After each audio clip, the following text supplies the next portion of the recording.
Какво разбираш ти по тази думичка? Ами, да тормозиш някого.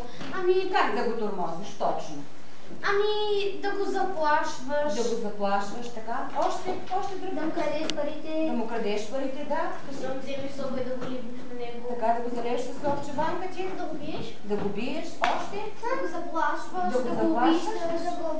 Да го обиждаш. Ето, че вие имате някаква представа какво е това тормоз.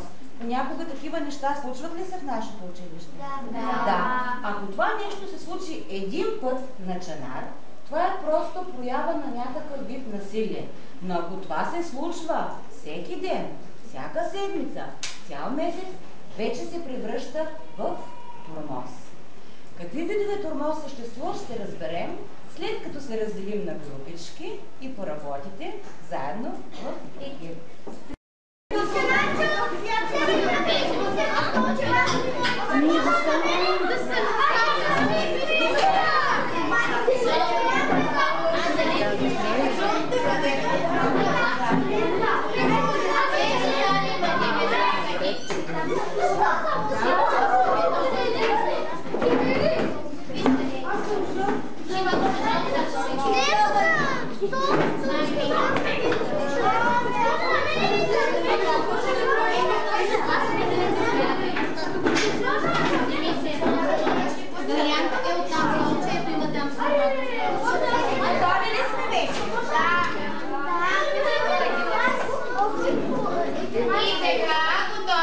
Четвъртокласниците?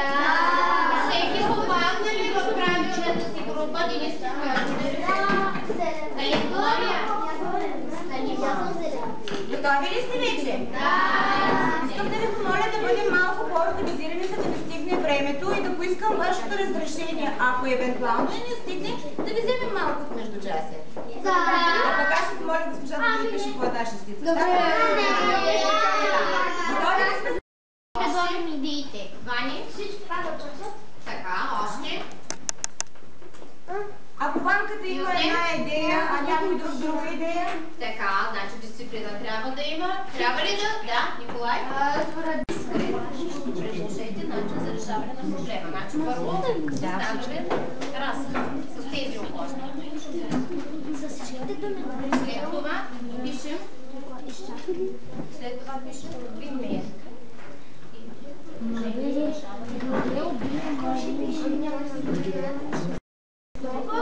Сега вече така, и казва, нарича я. Така, майде, чакай малко, нека тя да записва. Нека тя да записва. Геомил с от училище.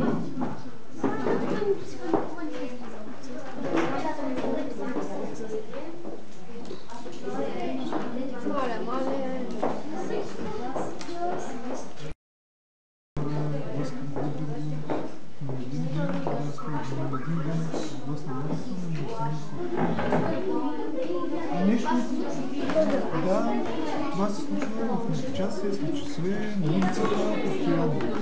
Това е идеята от агресията, която тя вече предвижда. Да. Няма така, вече обсъдете това, което казах. Дайте ми един проблем.